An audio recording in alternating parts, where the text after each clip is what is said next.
Olá, pessoal, tudo bem com vocês? Bem-vindos a mais uma aula de Sociologia. Meu nome é Sara Freitas e hoje nós vamos falar sobre o Estado moderno e a democracia. As nossas palavras-chave são contrato social, sociedade civil, democracia, cidadania, direitos civis, políticos e sociais.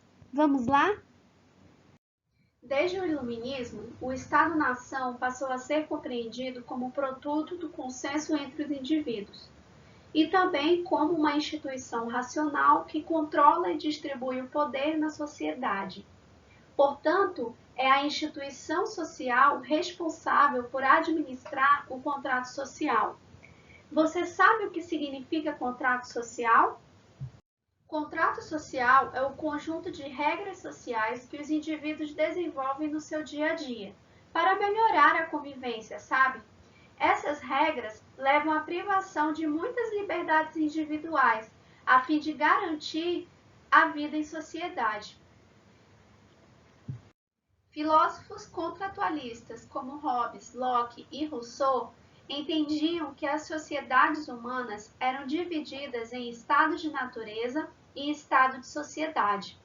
No estado de natureza, os indivíduos seguem seus instintos em busca da satisfação das suas necessidades.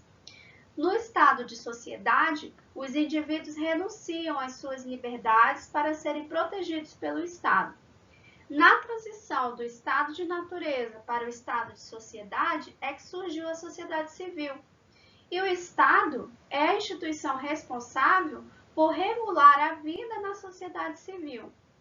A vida social para os contratualistas era formada pela relação entre a esfera política, onde está o Estado, e a esfera civil, onde está a sociedade civil. E a sociedade civil, ela representa um estado de oposição ao estado de natureza. Ela é a sociedade civilizada que superou a barbárie e também a sociedade política que submete os cidadãos ao poder do Estado. A esfera política é responsável pelas instituições estatais que garantem o poder do soberano. E a esfera civil é o fundamento da vida social. Como os contratualistas compreendiam a relação entre as esferas política e civil? A grande questão para os contratualistas é a coexistência, a fusão e a separação entre as esferas política e civil. Cada um desses contratualistas vai observar a sociedade de uma maneira e entender o papel do Estado, portanto, de uma maneira também. Então vamos lá. Thomas Hobbes entende que os indivíduos nasciam com direitos naturais e o Estado deveria mediar o conflito entre os indivíduos. Daí, o Estado, para Hobbes, ele vai assumir ali um caráter para evitar o retorno à barbárie, ao estado de natureza. John Locke, ele vai entender que a propriedade privada, ela é o direito natural do ser humano.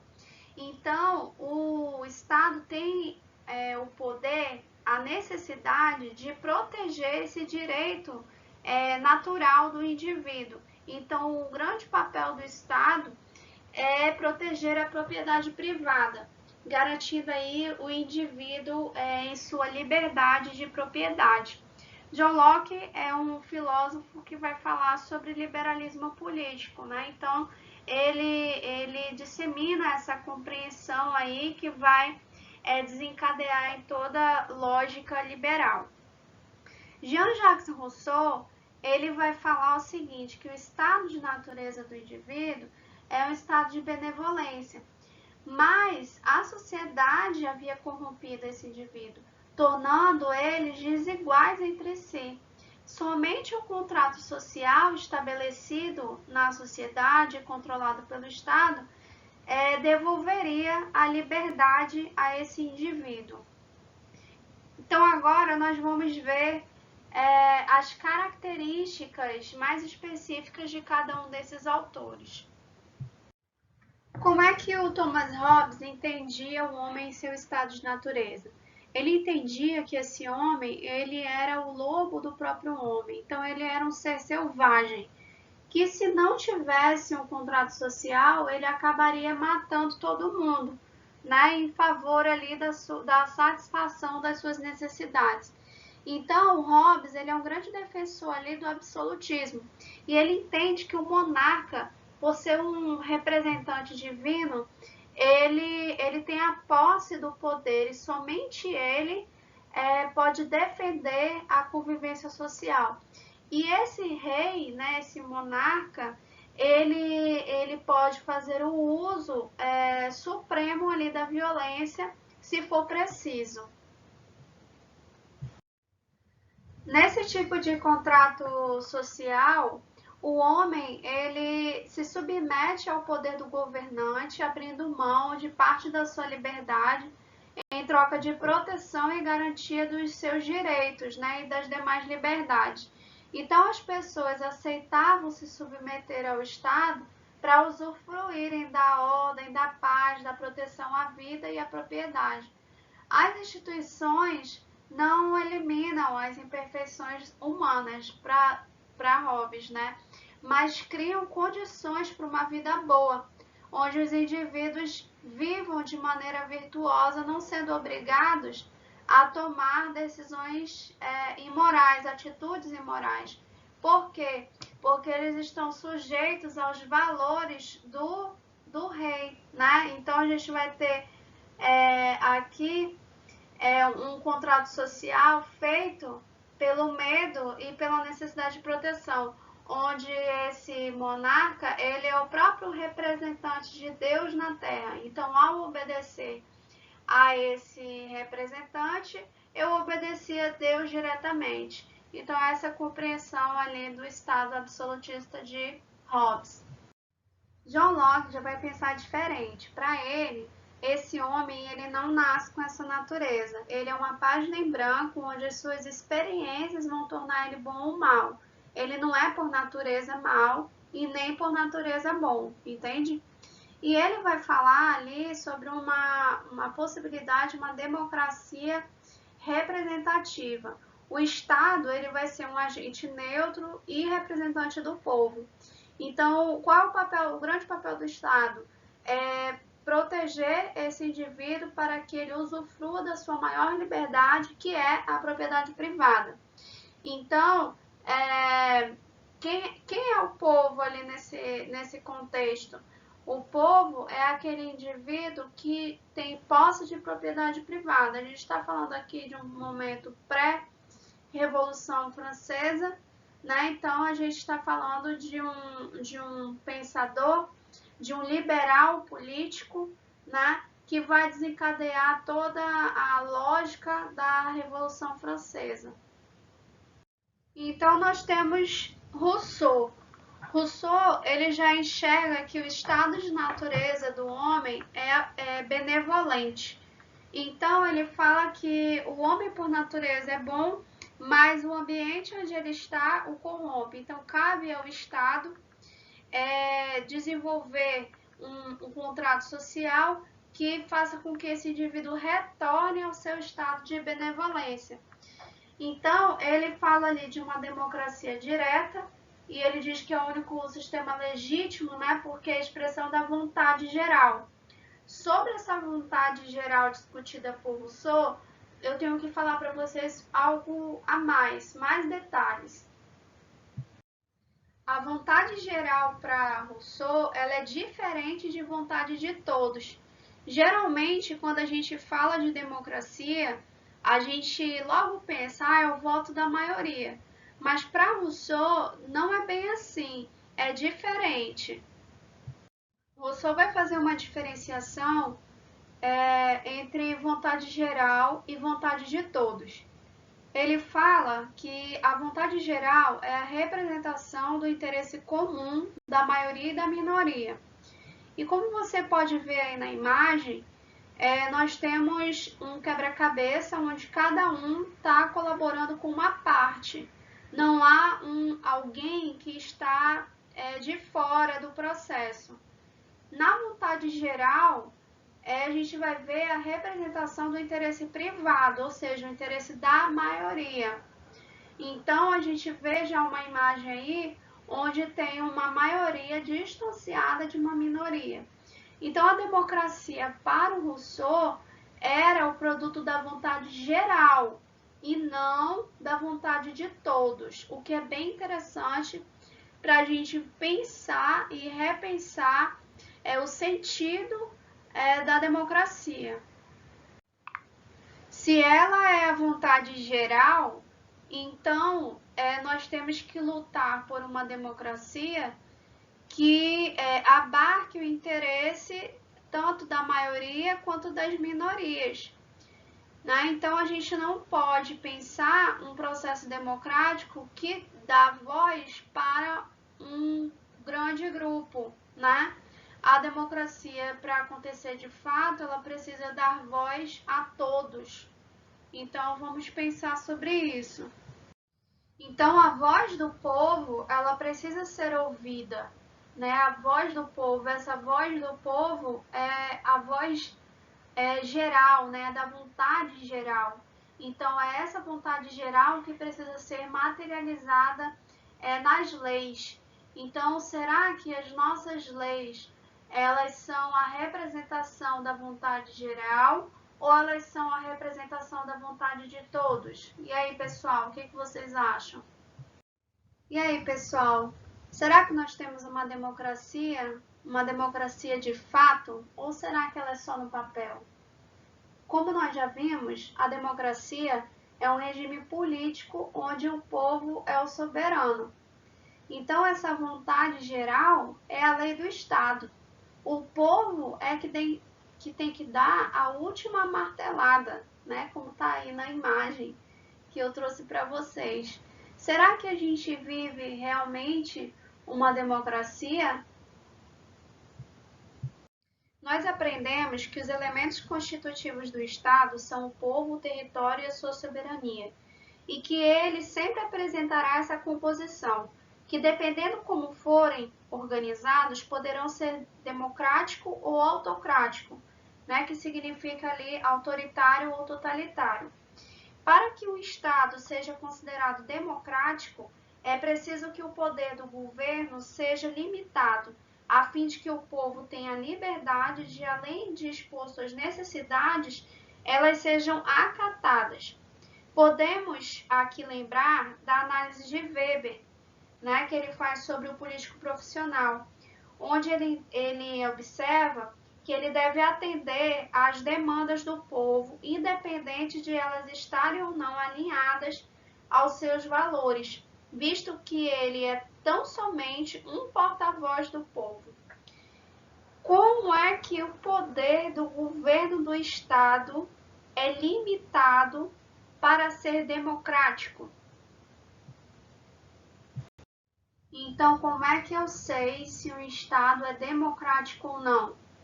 Para entender isso, a gente precisa verificar a forma como esse governo é limitado. Então, a gente tem 3 maneiras de verificação para perceber se esse Estado é democrático ou não. Ele vai ser limitado por sua finalidade, pelas leis e por sua estrutura. Galerinha, todas as vezes em que esses limites forem ultrapassados, o Estado ele deixa de ser democrático e passa a ser autocrático. Nós vamos ver mais detalhes sobre essa limitação. Então vamos lá. Na limitação por sua finalidade, o Estado ele domina somente um território, no caso aí a União, né? E cada um dos entes políticos vai dominar tão somente o seu território. Como assim ente político? O Estado do Amazonas, o Estado do Pará, do Mato Grosso são entes políticos, entende? Então, cada um desses governos, desses estados, dessas entidades políticas, vai governar tão somente esse estado. O governador do Amazonas não pode governar o Acre, por exemplo, porque cada um tem o seu governo, visto que nós estamos falando de uma federação. Outro aspecto ali da finalidade é que o governo, né, o Estado, ele domina somente seus cidadãos. Então, independente do lugar no mundo onde um brasileiro esteja, por exemplo, ele sempre vai poder recorrer à Embaixada do Brasil. Então, assim, quem determina a lei para esse cidadão é o governo do seu estado, né, no caso Brasil. Outra coisa muito interessante sobre a limitação por finalidade é que o governo ele tem um tempo determinado, ele não é para sempre. Na democracia ele não é para sempre. Então ele tem um tempo determinado. E a gente tem ali a passagem da faixa presidencial, né, para fazer uma representação. Outra coisa muito importante que a gente precisa sempre estar atento é a verificação de que o governante não pode alterar a lei quando ele quiser. Ele precisa, todas as vezes que ele tiver uma proposta de lei, mandar essa lei para o Congresso para que ele analise. E aí, após o Congresso acatar ou não a decisão, é que esse decreto pode ser verificado, né, comprovado, aprovado. Então, vamos lá. Pelas leis. O Estado ele é limitado pelas leis. O que isso significa? Significa que o governo ele deve seguir a lei. Ele deve fazer a sua administração conforme a Constituição. Se ele não fizer isso, ele vai ser impeachmentado, né? Ele vai ser deposto. Ele precisa também criar leis condizentes com os princípios da Constituição, assegurando acima de tudo, a liberdade individual. Veja bem aqui que eu não estou falando de princípios do político profissional, eu estou falando da liberdade individual do povo. Então, se o governo ele quiser impor uma legislação conforme seus próprios princípios e se isso não estiver condizente com a Constituição, isso está errado, não pode. Ele vai ser cassado pelo Congresso. Então, o governo ele só pode instituir leis condizentes com os princípios da Constituição, que são princípios de liberdade e igualdade. O Estado também é limitado pela sua estrutura. O que isso significa? Significa que ele tem uma separação de 3 poderes e cada um desses poderes ele fiscaliza um ao outro. Nós temos também aqui uma livre ação política para ampliar os direitos civis, políticos e sociais. Nunca o Estado pode trabalhar em função de reduzir os direitos civis, políticos e sociais. Sempre ele precisa trabalhar para ampliação desses direitos. E cada estado, ele vai cuidar de si. Então, o estado do Amazonas, ele vai cuidar do estado do Amazonas, o estado do Acre, o estado do Acre. E a União cuida de todo mundo. Né? Então, os entes políticos estão sob o domínio ali da União, mas eles também são independentes. Eles têm a lei federal, mas eles vão apresentar também as suas leis estaduais, municipais. Então, eles também têm essa independência justamente pela nossa configuração aí de federação. O Estado é limitado por sua estrutura também quando se fala o seguinte, que o povo deve opinar nas decisões do Estado. Então, ele pode fazer essa participação, né, política através da iniciativa popular, do plebiscito e dos referendos. Como a compreensão de democracia se alterou ao longo da história? A democracia nem sempre foi do jeito que a gente conhece hoje. Ela teve 3 fases bem interessantes. A primeira fase foi a democracia direta, a segunda, a democracia representativa, E a terceira, a participativa. A democracia participativa, ela vai ser ali o resultado da democracia direta e da democracia representativa. Então, quais são as maiores características ali da democracia direta? A democracia direta, ela acontece ali no período clássico de Atenas, na Grécia. Os seus cidadãos, eles eram somente aqueles homens livres, acima de 21 anos, e só eles podiam se envolver nas questões políticas. Lá na Ágora, que era a praça central, eles faziam as leis e julgavam as leis diretamente. Havia uma subordinação da vida privada à vida pública e uma discussão intensa e sem intermediários sobre as questões da cidade. A democracia representativa, ela vai aparecer ali após o Iluminismo, após a Revolução Industrial, após a Revolução Francesa e a independência dos Estados Unidos. Esse cidadão aí da representativa, ele vai ser compreendido como todo indivíduo nascido e naturalizado em um território. E a soberania popular, ela vai ser observada, realizada através do voto, que também é conhecido como sufrágio universal.